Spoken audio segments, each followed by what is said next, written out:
Bonjour à tous et bienvenue à cette autre édition de la revue de la presse camerounaise. Ouvrant le bal de ce matin par le quotidien L'Info à chaud qui a sa grande une s'intéresse à la Ligue régionale de football du centre et nous fait savoir que les arbitres sont arnaqués. L'information ce matin au complet est à retrouver à la page 3. Usage des pétards, gadgets et autres objets tonnants à Douala durant les festivités de fin d'année. Le carton rouge du préfet du Vouri est présenté à la page 10. Bourse d'Eida Idara de Reporters sans frontières. Paul Chouta, premier bénéficiaire au monde. C'est à retrouver à la page 2. On parle également ce matin dans les colonnes du quotidien L'Info à chaud du traitement très peu orthodoxe de ces activités. Le PCRN condamne la méchanceté du groupe Equinox et puis Office du baccalauréat du Cameroun. La nouvelle tarification des services est à retrouver ce matin à la page 4 du quotidien L'Info à chaud. Le quotidien national bilingue Cameroun Tribune, dans sa parution de ce matin, fait une rétrospective de l'année 2023. Retrouvons ce matin des pages 3 à 49, en passant par les 5 et 10, les grands moments de l'année, les satisfactions, les surprises et les déceptions, les hommes et les femmes qui ont fait l'actualité, les coups de cœur de Cameroun Tribune et surtout les perspectives pour 2024. L'éditorial et le dossier spécial de Cameroun Tribune sont également à retrouver à ces pages. Le quotidien Info Matin, ce matin, parle de pâtisserie à base de farine mixte, manioc, blé. Il nous renseigne que le gouvernement engage les boulangers à adhérer à la démarche de l'import-substitution. Présidée par le ministre du Commerce, Luc Magloire-Baga Tangana, une réunion de partage d'informations sur le projet s'est tenue le 26 décembre 2023 à Yaoundé entre les promoteurs de boulangerie et le PDG de la société PAFIC, Bertrand Chofo, par ailleurs producteur de farine du manioc. Pour le bi-hebdomadaire, le témoin ce matin, s'agissant des meilleurs ministres de l'année, retrouvons donc le top 6. Ils ont chacun essayé de faire bouger les lignes cette année dans le strict respect de leur cahier de charge. Même si l'opinion a un regard mitigé de leur performance, le chef de l'État affiche une absolue attitude de satisfaction à leurs endroits. Madjini ce matin, quelle posologie pour ce grand malade? C'est une interrogation à retrouver également dans les colonnes du bi-hebdomadaire Le Témoin. Le bi-hebdomadaire La Météo pour sa part parle d'abus de confiance et nous renseigne que Patrick Choumano alias Pat Diamant est au tribunal criminel spécial.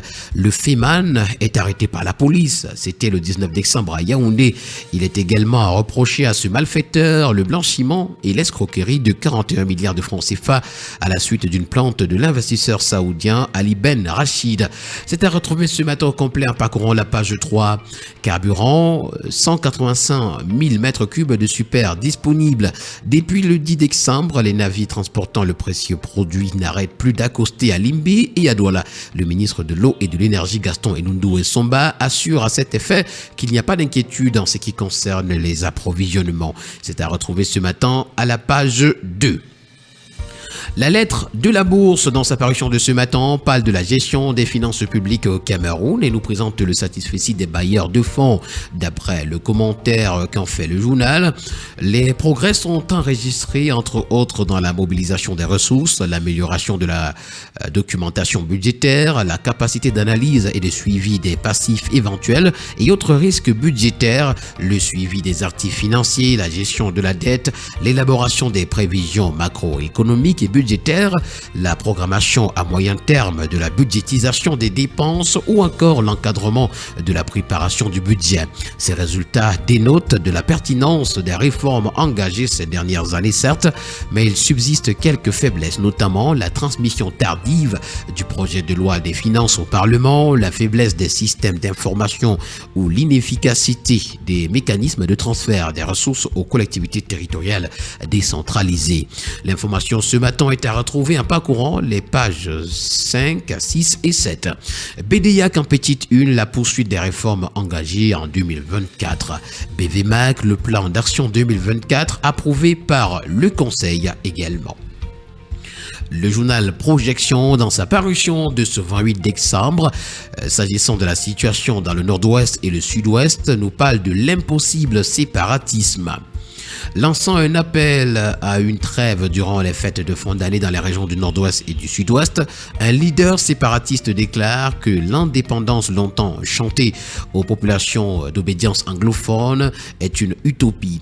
Ngong Emmanuel Ngong, alias Capo Daniel, estime qu'il n'y a pas la capacité de déterminer l'accession à l'indépendance de cette partie du Cameroun. Aussi invite-t-il les différents courants se réclamant de l'Ambazonie à entamer des négociations pour mettre fin au conflit dans les régions du nord-ouest et du sud-ouest. Le journal Perspective d'Afrique en parle également lorsqu'il titre « Conflit dans le nord-ouest et le sud-ouest ». Le leader séparatiste Capo Daniel déclare que l'indépendance d'Amba est impossible. Il appelle également à une trêve pour les fêtes de fin d'année. Le Pélican abonde dans le même sens. D'ailleurs, il titre « Nord-ouest, sud-ouest, appel à la trêve ». Et pour le quotidien, fête de fin d'année dans la paix au Nozo. L'appel de Capo Daniel est à retrouver également. Mesdames et messieurs, voilà qui met en thème à cette autre sortie de la revue de la presse camerounaise, édition de ce 28 décembre 2023.